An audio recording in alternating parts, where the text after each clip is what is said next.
एक सीट पे 3 बढ़ा दीजिए तो 6,000, भूसा जैसे ठूस दीजिए तो 10,000। कितनी ट्रेनें जाएंगी। लेकिन बिहार की जो जनसंख्या है, वहाँ के जो जागरूक हैं, इनके डबल इंजन पे इतना ज़्यादा लालटेन पर जो है उसके गठबंधन के लोगों के समर्थन मिल रहा है कि जिसपे ये ट्रेन का आना जाना, बस का आना जाना, हेलीकॉप्टर का आना जाना कोई प्रभाव नहीं डालेगा। ट्रेन के आगे लालटेन जो है वो लाल कलर दिखा देगा तो रुक जाएगा। तो ये कितने भी संसाधन लगा लें, लालटेन जो है बहुत तेज़ी से जल रही है और इनके जो झूठे वादे हैं उसको रोककर निश्चित रूप से तेजस्वी सरकार बनाने जा रहे हैं। तो उनसे मेरी लगातार बात हो रही है, उन लोगों ने ये फीडबैक दिया है, मेरा अपना व्यक्तिगत कुछ नहीं है। लोग कह रहे हैं कि सब लोग तेजस्वी तेजस्वी कह रहे हैं, ये बात सत्य है। बिहार में कल वोटिंग होनी है और कैंपेन जो है वो पहले फेज का थम गया है, लेकिन एक तरफ पाकिस्तान, मुसलमान, शहाबुद्दीन, वहीं दूसरी तरफ नौकरी, पेंशन और जो जीविका दीदी हैं उनको सम्मान देने की बात की जा रही है।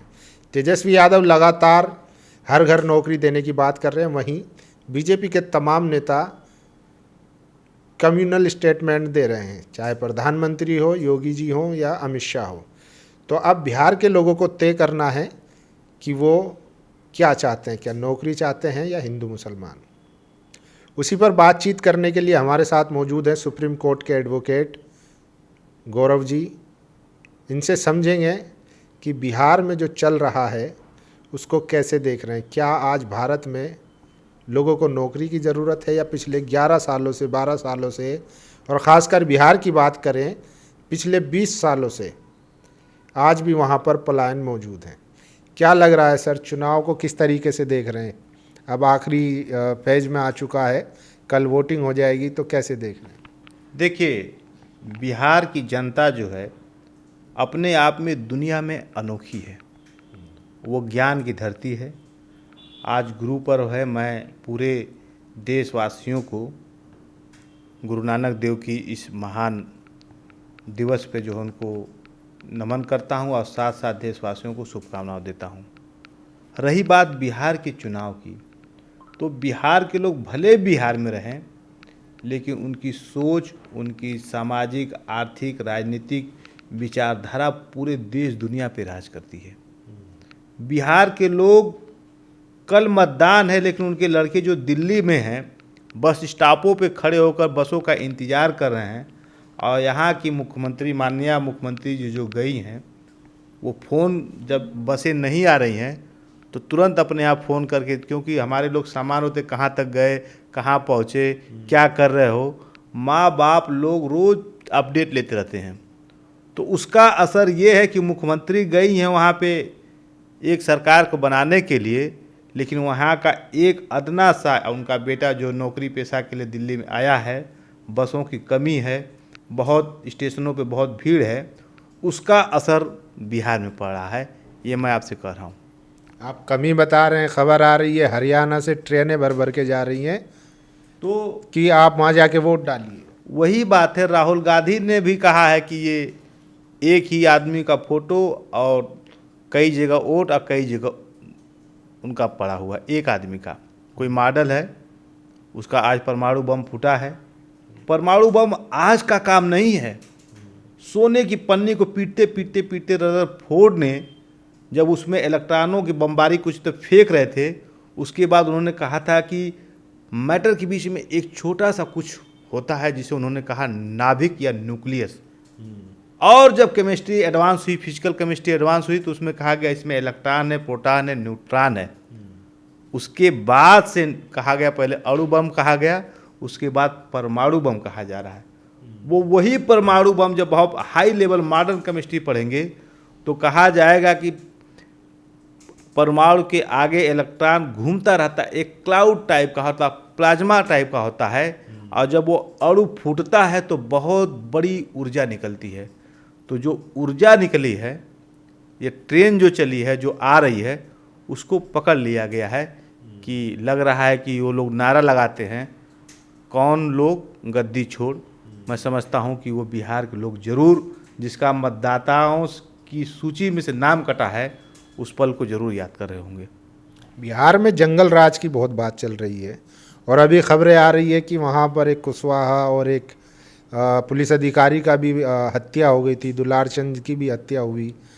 तो पिछले 20 साल से एनडीए की सरकार है, मोदी जी के नेतृत्व में डबल इंजन की सरकार चल रही है, लेकिन मीडिया हो या बीजेपी के नेता हो, वो अपनी चुनावी रैली में कह रहे हैं जंगल राज फिर से वापस आ जाएगा, नहीं, जो लालू के ज़माने में। आप देखिए, वो इतना सामाजिक आदमी था दुलार चंद जो यादव जी, बुजुर्ग आदमी को बड़ी निर्दयता पूर्वक कर दी गए। इस मॉडर्न एज में, डिजिटल एज में, अमृत भारत में उसकी हड्डियां टूट के उसके फेफड़े और उसके हृदय में घुस गई और आदमी मर जा रहा, तो जंगल राज इसे कहा जाएगा कि जो इसको हम लोग देखे ही नहीं उसको कहा जाएगा? ये तो छुटपुट घटना है ना। नहीं, छुटपुट घटना के बाद नहीं, घटना कोई भी हो, अगर कोई मरता है तो वो आदमी की आत्मा जो है दुखती है, लोगों को परेशान होते हैं। लेकिन किसी की हत्या हो, चाहे पक्ष हो चाहे विपक्ष हो, लोकतांत्रिक जनादेश में, लोकतंत्र के पर्व में हत्या नाम की कोई ये खूनी क्रांति नहीं है। यहाँ पे लोक क्रांति लोकतंत्र से दिए हैं। डॉक्टर भीमराव अम्बेडकर ने कहा था कि बिना तोप, बंदूक, गोली चलाए, बिना कोई ऑपरेशन किए हम जो है एक छोटी बिरादरी को राजा बना देंगे जो है, और बहुत बड़े राजा को हम रंक बना देंगे। तो आप समझिए, लोकतांत्रिक जो विचारधाराएं हैं वो मजबूत हो रही हैं। हमारे अखिलेश यादव जी जो समाजवादी पार्टी के राष्ट्रीय अध्यक्ष हैं, और उनके जो शब्दों की शक्ति है वो बिहार के लोग बहुत महसूस कर रहे हैं, समझ रहे हैं। और उनके भाषणों का असर ये है कि जो तेजस्वी का तेज था वो सुपर तेज हो गया है। जो सीटें कहीं थोड़ी मोड़ी गड़बड़ा रही थी, माननीय अखिलेश यादव जी के जाने की वजह से, उनके सभा के करने की वजह से, उनके पार्टी के संसाधन लगाने के, कार्यकर्ता लगाने से जो अनुभवहीनता आ रही थी एक बड़े चुनाव में, एक आदमी जहां बहुत से कहने में आ रहा है कि हेलीकॉप्टर सब एमएलए लोगों को मिल गया कि लेके हेलीकॉप्टर में एक दिन 4-5 सभा कर लीजिए, वहाँ पे एक हेलीकॉप्टर कैसे करेगा? तब माननीय राष्ट्रीय अध्यक्ष अखिलेश यादव जी गए। उसका कारण क्या है देखिए, मैं बताना चाहता हूँ कि देखिए, रोटी बेटी का संबंध है। हमारा पूर्वी भारत जो है, वहाँ पे जितने भी लोग हैं उनका शादी ब्याह जो है, छपरा हो गया, बलिया के बाद जितने भी डिस्ट्रिक्ट हैं या किनारे के जितने डिस्ट्रिक्ट होते हैं, यूपी बॉर्डर से जुड़े हुए, उन लोगों से शादी ब्याह का भी रास्ता है, उनके नात रिश्तेदारियाँ हैं। और सबसे बड़ी बात, जो पिछली शिक्षक भर्ती हुई है उसमें बहुत से अनगिनत अध्यापक हुए हैं जो वहीं पे जाकर रह रहे हैं। तो माननीय अखिलेश जी का वो जादुई करिश्मा है कि जो उन्होंने कुछ सभा करके ये माननीय तेजस्वी जी को मुख्यमंत्री बनाने में सहायक हुए हैं। मुख्यमंत्री बनने मीडिया दिखा रहा है कि देखिए गैंगस्टर शहाबुद्दीन के बेटे के लिए प्रचार कर रहे हैं अखिलेश यादव। नहीं, तो ये लोग जो बहुत धुले नहीं हैं दूध के कि ये कह रहे हैं कि हम अपने लोगों कर रहे हैं। उन लोगों का आपराधिक अपराध देखिए, उन लोगों को सूची देखिए उनके एफिडेविट में, तो उसमें भी माफिया हैं, गुंडे हैं, जातिवादी वाले लोग हैं, परिवारवाद को करने वाले हैं, गलत बोलने वाले लोग हैं। कैबिनेट रंग का मंत्री भी कहता है कि जो लोग हमको वोट न दे उनको आप घर से मत निकलने देना। तो ये क्या है? ये क्या है? एक कैबिनेट रंग का मंत्री जो संवैधानिक पद पे है, उसके इस तरह के वाक्य हैं, वह उसके इस तरह के स्टेटमेंट हैं, तो मैं समझता हूं कि बिहार की जनता खूब बढ़िया से समझा देगी उनको। कहा जा रहा है कि नीतीश जी को जो है वो कैप्चर कर लिया गया है, अब पार्टी लल्लन सिंह चला रहे हैं। नहीं, इस तरह की आंतरिक बातें उनकी है, उस पर मुझे नहीं कमेंट करना है। कोई वो हमेशा होता रहता है, हर पार्टी में दो धड़ा होता है, एक धड़ा टॉप पे होता है, दूसरा धड़ा नीचे काम करता है। और नीचे वाला भी मैं कहना चाहता हूँ, देखिए जो नीतीश जी हैं, लालू जी हैं, मुलायम जी हैं, उनके लिए शरद यादव ने बहुत बड़ा मंडल का काम किया।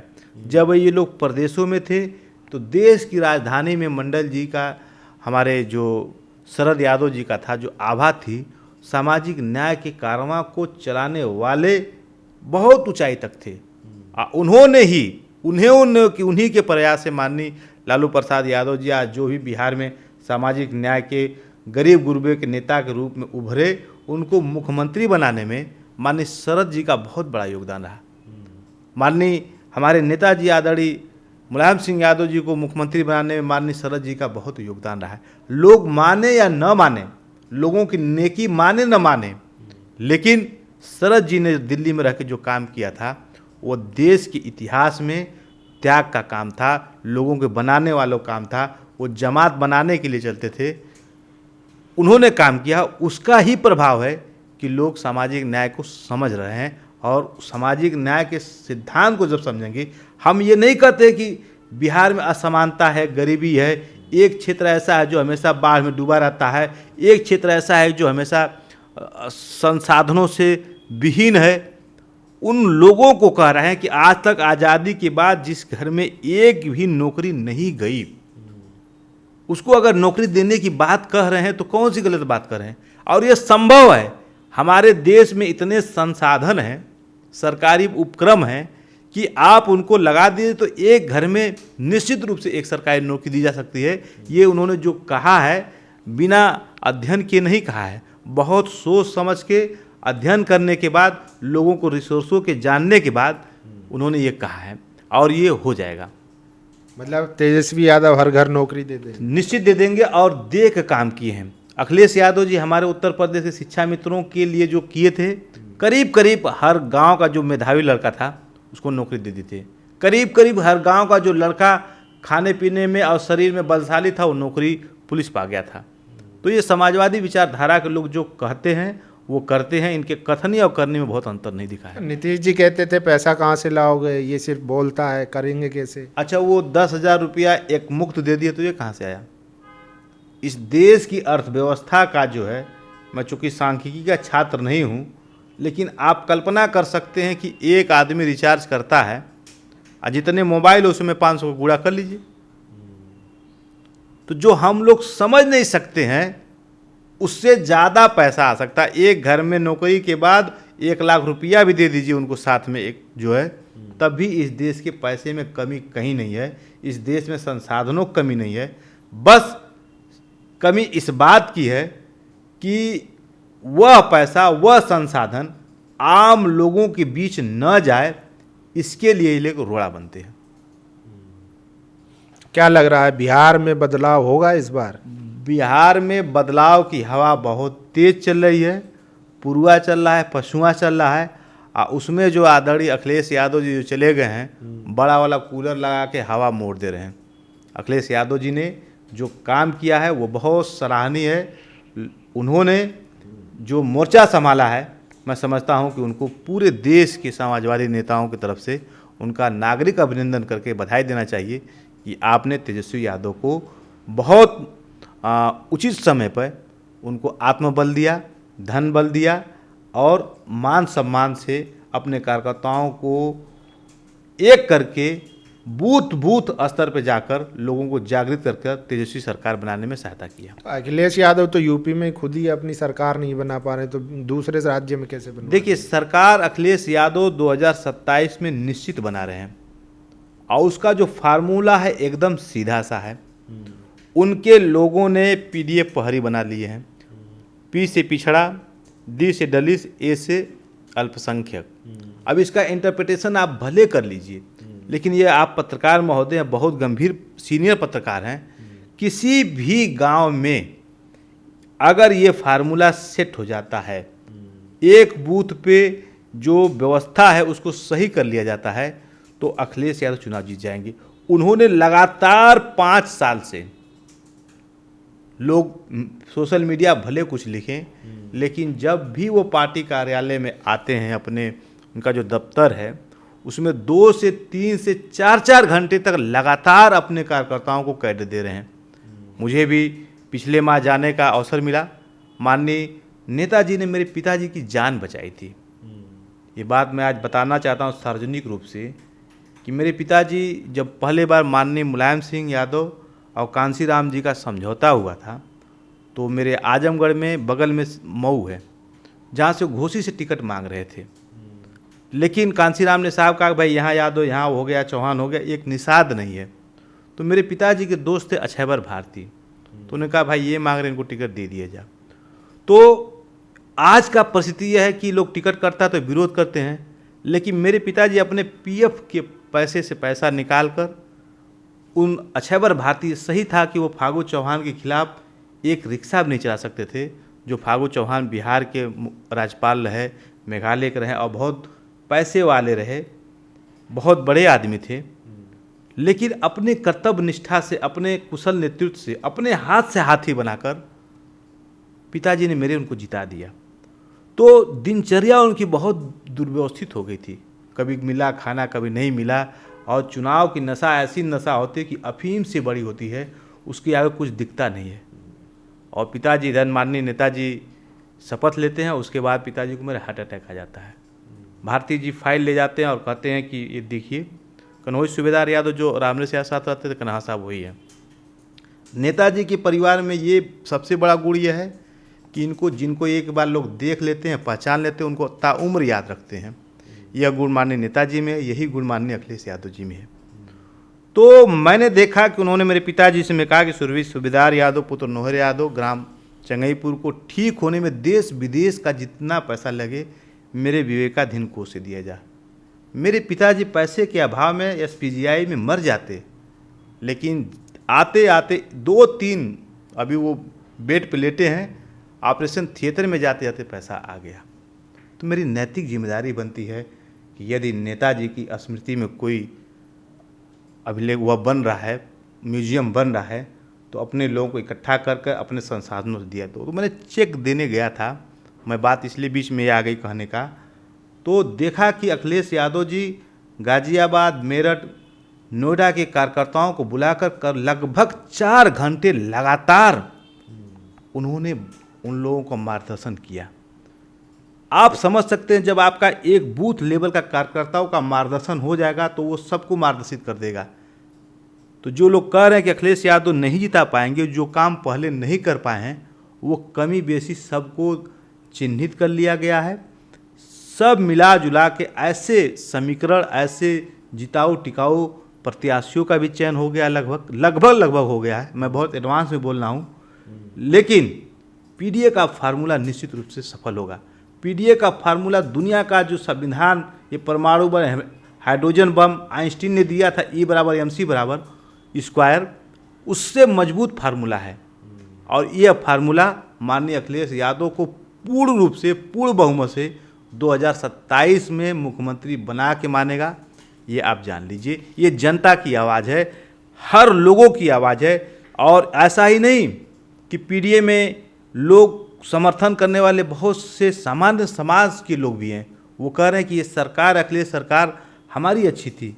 उनके लोग आज जाते तो थाने में भी उनका हवलदार नहीं सुनता है, जबकि समाजवादी पार्टी की सरकार में सभी कार्यकर्ताओं का मान सम्मान होता था। इसलिए भी माननीय अखिलेश जी आ रहे हैं। चलिए, लास्ट में जाते जाते, बिहार में वोटिंग है और तेजस्वी की रैलियों में भीड़ भी देखने को मिल रही है, लेकिन बात वही आती है जैसे आज राहुल गांधी ने प्रेस कॉन्फ्रेंस करके वोट चोरी पर खुलासा किया। खबरें आ रही है कि दूसरे राज्यों से, हरियाणा, दिल्ली, तमाम राज्यों से ट्रेनें भर भर के भेजी जा रही है बिहार में वोट डालने के लिए। तो ऐसे में जो आप दावा कर रहे हैं कि तेजस्वी मुख्यमंत्री बनेंगे, तो ऐसे में कैसे लगता है कि आपको वहीं दूसरी तरफ SIR के नाम पे 65 लाख वोट जो है वो काट दिए गए थे? किस बुनियाद पर आप कह रहे हैं कि तेजस्वी जो है मुख्यमंत्री बनेंगे? देखिए, एक ट्रेन में लोगों की संख्या कितनी हो सकती है, सीट कितनी होती होगी? 1500, 1000। एक सीट पे 3 बढ़ा दीजिए तो 6000। एकदम भूसा जैसे ठूस दीजिए तो 10,000।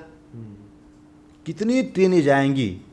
लेकिन बिहार की जो जनसंख्या है, वहाँ के जो जागरूक हैं, इनके डबल इंजन पे तेजस्वी की लालटेन जो है इतना ज़्यादा जला दिया। तेजस्वी की लालटेन जो है ना, वो पीली रोशनी दे रही है, लाल रोशनी दे रही है इस समय, और बड़ी से बड़ी ट्रेन का डब्बा को रोक दिया है। सर, हरियाणा में कांग्रेस की हार का मार्जिन सिर्फ 22,000 वोट था, और पिछले विधानसभा बिहार में 10 से 12 ऐसी सीटें थी जहां पर 400, 1000, 1200 इन वोटों का अंतर था। देखिए, आज आप लोग का यूट्यूब और सोशल मीडिया के साथ डिजिटल मीडिया ने लोगों को इतना जागरूक कर दिया है कि वे लोग इस छोटे मोटे गैप को, लालटेन को और तेज करके जो है पूरा कर देंगे। इतना ज़्यादा लालटेन पर जो है और उसके गठबंधन के लोगों के समर्थन मिल रहा है जिस पे ये ट्रेन का आना जाना, बस का आना जाना, हेलीकॉप्टर का आना जाना कोई प्रभाव नहीं डालेगा। ट्रेन के आगे ललटेन जो है वो लाल कलर दिखा देगा तो रुक जाएगा। हेलीकॉप्टर जगह वो लाल, अगर धुआं नहीं जाएगा तो वो चिन्हित जगह पर उतर नहीं पाएगा। अब बस के जगह जो है उसने जो अगर खोल दिया था ना ढक्कन तो उसमें तेल बह गया है। तो ये कितने भी संसाधन लगा लें, लालटेन जो है बहुत तेज़ी से जल रही है और इनके जो झूठे वादे हैं उसको रोककर निश्चित रूप से तेजस्वी सरकार बनने जा रहे हैं, ये लोगों का मानना है। और इसलिए मैं कह रहा हूँ कि मैं बिहार के नियोजित शिक्षकों का अधिवक्ता रहा हूँ माननीय सर्वोच्च न्यायालय में, जब वो समान काम के लिए समान वेतन मांगते थे तो उनसे मेरी लगातार बात हो रही है। उन लोगों ने ये फीडबैक दिया है, मेरा अपना व्यक्तिगत कुछ नहीं है। लोग कह रहे हैं कि सब लोग तेजस्वी तेजस्वी कह रहे हैं, ये बात सत्य है। चलिए, तो आने वाली 14 तारीख को पता चल जाएगा कि बिहार का मुख्यमंत्री कौन बनता है। जहां एक तरफ तेजस्वी यादव की रैली में भीड़ उमड़ रही है, वहीं दूसरी तरफ तेजस्वी यादव ने जो वादा किया है हर घर में एक नौकरी पक्की देंगे और 20 दिन के अंदर अधिनियम बनाएंगे और उसको लागू करेंगे। तो ये सबसे बड़ा वादा है और गेम चेंजर स्कीम है। तो क्या बिहार का युवा जो पलायन करके दूसरे राज्यों में रोजी रोटी के लिए जाता है, अब उनकी बारी है कि वो क्या सोचते हैं। 20 साल का वो शासन जहाँ ना नौकरी है, ना शिक्षा है, ना अस्पताल है, या फिर नया वो शासन जहाँ तेजस्वी वादा कर रहे हैं। अपनी प्रतिक्रिया जरूर दीजिए। शुक्रिया। नेशनल दस्तक की आपसे गुजारिश है कि अगर इसको बचाना चाहते हैं तो नेशनल दस्तक को सब्सक्राइब करने के लिए रेड कलर के सब्सक्राइब बटन को दबाएं, फिर बेल आइकन की घंटी दबाएं। नेशनल दस्तक को बचाने के लिए बहुत जरूरी है कि हर खबर को शेयर करें, लाइक करें, कमेंट जरूर करें।